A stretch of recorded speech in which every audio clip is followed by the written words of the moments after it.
Para pemirsa, ketemu lagi dengan channel Anda untuk berbagi pengetahuan dan belajar sebanyak hayat. Semoga Anda semua selalu sehat walafiat. Kali ini kita akan bertemu dengan narasumber istimewa kita, Dr. Rahma Kusumawardhani, ahli gizi klinik dari Rumah Sakit Jogja International Hospital dan Rumah Sakit Akademik Universitas Gadjah Mada.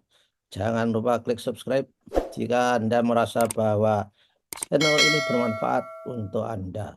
Dan jika video ini sampai ke gadget Anda, ini adalah berkat editor channel kita, Mas Heri Teguh Wiono di SMP Negeri 2, Karanganyar, Kabupaten Ngawi. Apa yang akan kita bagi saat ini? Ini kita berada di episode 43.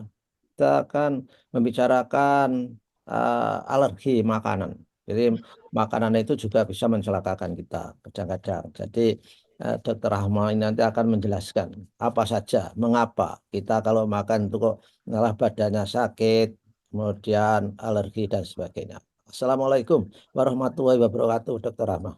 Waalaikumsalam warahmatullahi wabarakatuh. Alhamdulillah sehat, Prof.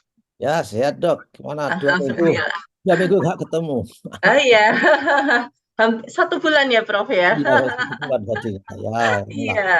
Sudah apa ditunggu para apa para netizen yang concern dengan makan. Ah, Tapi yang nggak iya. concern, saya kira eh, apa konten kita ini bagi yang nggak concern itu ya mungkin males dan bahkan pedomannya orang-orang yang nggak memperhatikan nutrisi itu yang penting sehat gitu. Gimana dok? Iya, Prof, tidak Untuk apa-apa. makanan alergi, gimana? Iya, baik. Ya, terima kasih. Jadi pada episode kali ini kita akan membahas tentang alergi dan intoleransi makanan ya, Prof ya. Iya. Jadi itu ternyata adalah dua hal yang berbeda. Jadi bagaimana tubuh kita bereaksi terhadap makanan yang masuk.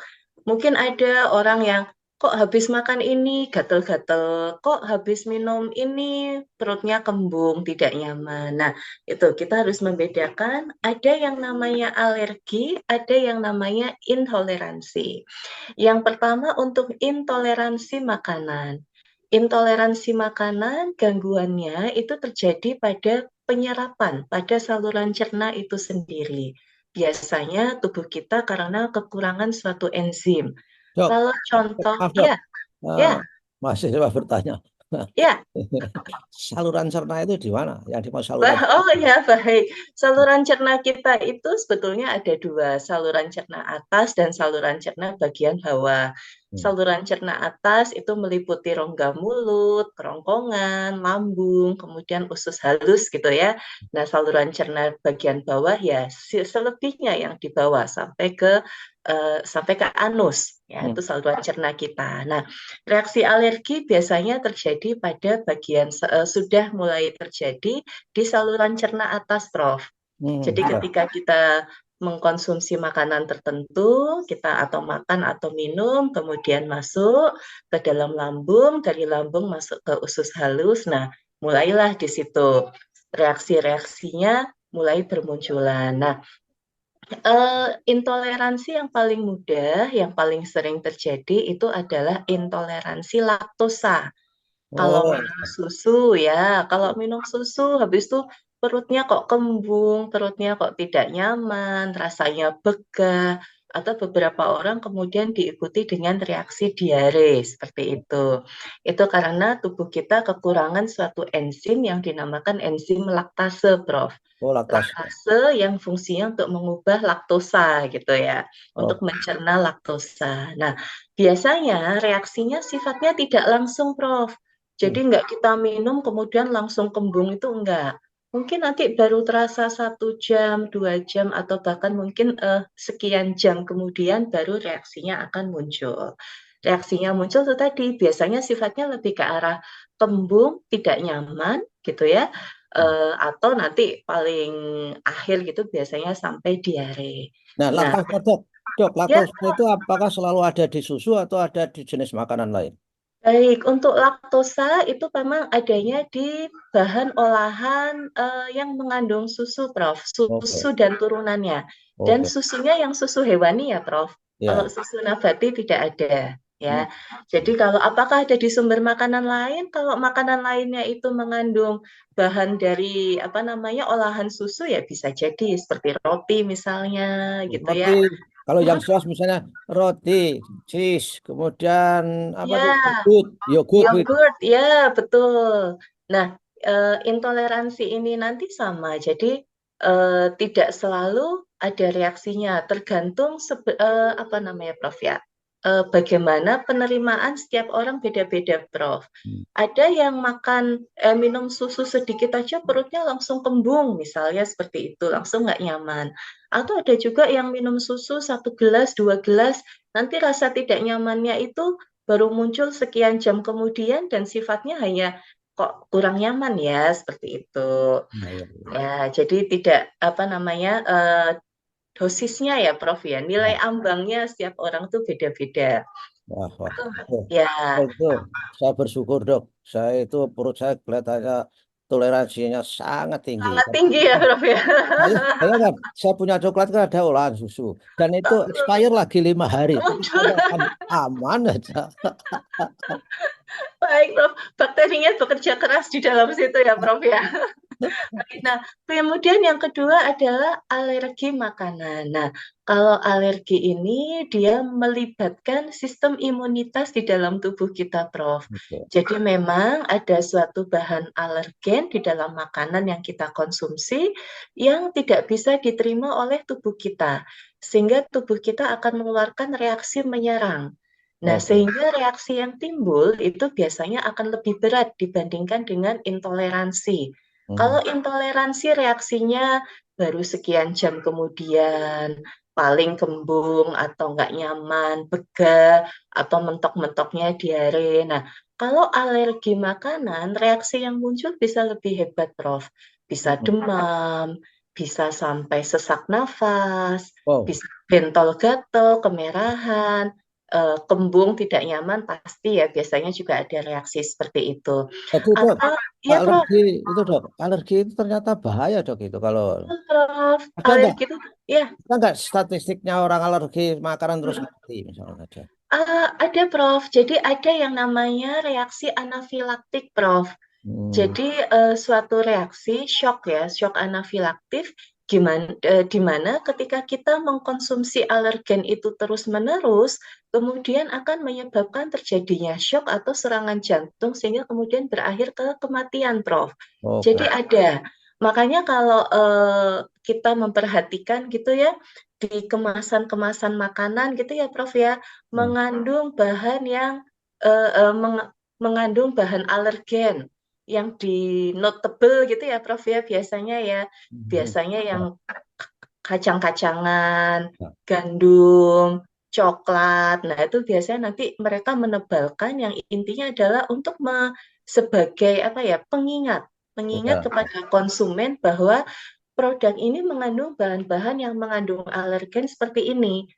Kalau mereka mengkonsumsinya, apalagi mereka tahu bahwa ada punya alergi terhadap bahan makanan tersebut, ya nanti pasti akan terjadi efek-efek yang tidak diinginkan. Tapi kan Nah, kalau konsumen kan nggak tahu ini mengandung alergen itu alergen yang mana itu kan nggak tahu sebetulnya harus nah, sendiri ya harus artinya ingat eh, iya, sialnya di mana gitu ya. betul. Jadi kan biasanya orang eh insya Allah harusnya cukup aware ya Prof ya terhadap dirinya ya.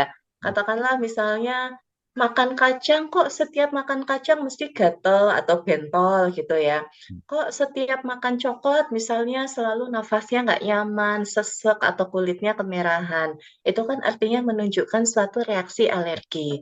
Nah, biasanya kalau orang-orang yang memang sudah mengalami hal-hal seperti ini, mereka cukup aware, Prof, dengan kandungan bahan yang ada di dalam makanan yang mereka beli. Mereka akan memperhatikan, oh, produk ini ternyata mengandung coklat, oh, produk ini mengandung kacang misalnya, sehingga ya otomatis mereka akan menghindari produk tersebut atau seandainya memang mengkonsumsi bahan makanan tersebut, artinya akan ada kemungkinan muncul resiko untuk terjadinya reaksi alergi. Kalau Nah, yang kalau sampai ke kematian itu tadi, Prof, terpapar bahan alergi itu terus-menerus, Prof. oke, Ya, jadi misalnya ya itu tadi, katakanlah dia memang sensitif sekali, daya ambangnya rendah, kemudian mungkin konsumsi suatu makanan bukan makanan kemasan ya, Prof ya, mungkin ya, beli jadi gitu ya, ya, Prof ya. iya, Nah, itu ya memang ya ya, makanan yang beli jadi ternyata kok ada suatu kandungan alergen di dalamnya, dia konsumsi itu, nah itu bisa terjadi reaksi anafilaktif tadi itu, Prof. oke. Nah, Mm-mm. lain lagi dok, dengan makanan yang Ya, mengandung racun bagaimana dok? Kita kan oh suka, iya, suka makanan misalnya gadung misalkan, itu iya. olahannya kan nggak standar juga. Tapi kalau padahal saya suka, saya berdoa mudah-mudahan racunnya kalah gitu aja. Iya, Bro, betul ya. Katakanlah racun di sini mungkin bukan yang sengaja dimasukkan ya, Prof Ah ya, ya tapi ya racun-racun yang berasal dari mungkin pestisida misalnya seperti itu ya, gitu ya. Nah, ya itu tadi, Prof. Tubuh kita punya sistem daya tahan tubuh yang baik. Kemudian apa namanya? Bagaimana ketika ada benda-benda asing yang masuk, kemudian mereka akan berusaha menetralkan racun itu, mungkin menjadi radikal bebas di dalam tubuh kita. Kemudian tubuh kita akan membentuk antioksidan untuk menghilangkan radikal bebas di dalam tubuh kita. Kalau racun yang istilahnya dengan racun yang sifatnya paparan tidak langsung, ya langsung tapi dengan dosis yang sangat kecil ya, Prof ya. ya, Itu ya. insya Allah tidak apa-apa. Ya pastinya akan berbeda dengan bahan makanan yang memang sengaja dimasukkan Racun racun ini. dalam dosis tinggi ya, Prof ya. Itu pasti reaksinya akan sangat berbeda. Ya, Gitu. ini loh dok, dulu zaman saya kecil, daun singkong itu tuh Mm-mm. kalau di desa itu direbus, kemudian direndam, diwet-wet. Sekarang ini kan langsung saja direbus dimakan, sehingga bumbu Iya, itu agak langu-langu itu sebetulnya itu kan mengandung racun walaupun racun, kecil ya. barangkali. Ya itu, Prof. Tapi alhamdulillah daya tahan tubuh manusianya luar biasa sekali ya, Prof ya. Dan gadung misalnya, kalau ngolahnya itu tidak benar-benar direndam, itu Benar. kan beracun tuh. Iya, Kalau orang makan gadung langsung itu saya yakin bisa mati. Gitu. bisa ya, Prof. Ini sangat membahayakan manusia itu mengolah makanan yang tapi memang memang enak itu. Kalau racun itu yang tugasnya yang paling bisa menjaga apa itu, Dok? Apa? Empedu atau ginjal atau apa ya? Baik, Prof. Jadi yang fungsinya sifatnya untuk detoksifikasi, detoksifikasi awal pastinya bagaimana cara kita mengolah makanan ya, Prof ya. Ya, ya. Bagaimana cara kita mengolah, apakah itu tadi harus dicuci dulu, harus direbus dulu, atau harus apa istilahnya, dinyak-nyak dulu gitu ya, Prof ya, gitu, supaya racunnya itu hilang. Kemudian detok yang kedua itu prosesnya sebetulnya terjadi di liver kita, di hati ya, Prof ya. Oh, hati. Ya, jadi hati kita tuh memang fungsinya sangat banyak. Metabolisme, detoksifikasi, semuanya ada. Kemudian untuk apa namanya, dari detoks tuh racunnya, kemudian dia nanti akan dibuang, itu semua sumbernya ada di dalam hati Ya. kita. Hati dalam Jadi, hati liver, kan, Dok. ya liver, Prof, bukan hati perasaan ya, Prof Oh, ya. perasaan kadang-kadang disebut hatinya selembut salju itu kan Ah, nggak bisa ya, mendeteksifikasi. ya, itu dari liver kita. Nah, kembali untuk masalah intoleransi dan alergi ini, kembali ke nilai ambang subjektif masing-masing setiap orang ya, Prof ya. Jadi katakanlah sama-sama alergi, tapi ada yang makan kacang misalnya ya, ada yang makan kacang satu genggam tidak apa-apa, tapi ada yang makan kacang satu biji saja dia langsung bentol gatel. Nah, hal-hal seperti itu yang harus masing-masing bisa Ya, mengamati ya, Prof ya. Harus ya. bisa aware, harus bisa perhatian terhadap kondisi tubuhnya. Gitu, Prof. Dok, dan ada nggak teknologi untuk mengetahui misalnya sekali tes itu terus menunjukkan Mm-mm. kamu alergi ini nggak ada ya? Oh, ada, Prof. Hmm, Ya, jadi ada pemeriksaan laboratorium itu yang memang menunjukkan kita tuh alergi apa saja. hmm, Bahan makanan apa, kemudian debu apa, tungau yang mana, bahan makanan lain atau zat lain yang ada di lingkungan kita, itu ada, Prof.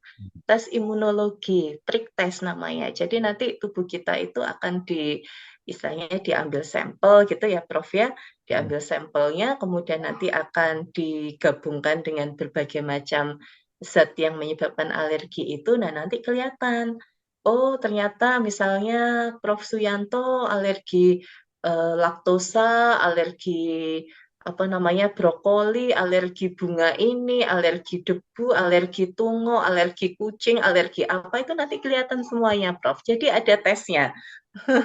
Wah, tapi banyak sekali itu dok ya tesnya. Iya Prof, itu jadi tesnya itu nanti ada sekian, berapa ya, sekian puluh lah Prof ya, saya lupa, sekian 50 panel kalau nggak salah nanti yang dites itu sekian. Heeh. Ya, yang paling baik itu ya aware yourself. Ya. Ya harus niteni, ya niteni itu sangat Iya, penting. betul, Prof. Jadi ya kalau sudah tahu kalau misalnya dalam hal makanan sudah tahu kalau misalnya minum susu kok perutnya nggak nyaman. Saya contohnya, Prof. Ternyata saya ada ke arah intoleransi laktosa juga. Jadi dulu saya tidak paham gitu ya, kok setiap kali habis minum susu itu kok perut cuma cuma kurang nyaman aja gitu, Ya, kayak begas. Saya kira cuma kebanyakan minum susunya atau Prof. ya, Ternyata ya. saya memang ada bakat ke arah intoleransi laktosa Saya ini. bersyukur dok itu. Saya Heeh. tidak pernah punya intoleransi terhadap semua makanan karena Alhamdulillah ya Prof ya. apa bisa makan apa saja bisa yang orang lain nggak bisa saya bisa. Jadi Ya, asing-asing di daerah-daerah itu saya bisa makan. masih bisa semua ya Prof Tapi ya. yang agak anu itu cabe ya, cabe. Kalau cabe itu Mm-mm. sejak dari saluran pencernaan awal itu sudah memberi Mm-mm. warning, sudah Hmm, des gitu. Ya oke lah dok. memang tidak bisa ya Prof. Oke, Ya. baik Prof. Terima kasih dok ya. Ini para pemirsa amati makanan dan amati reaksi tubuh Anda. Jangan sampai mengabaikan reaksi tubuh Anda ketika tidak nyaman terhadap makanan. Itu berbahaya. Terima kasih dok. Sampai ketemu lagi. Wassalamualaikum warahmatullahi wabarakatuh. Waalaikumsalam warahmatullahi wabarakatuh. Waalaikumsalam.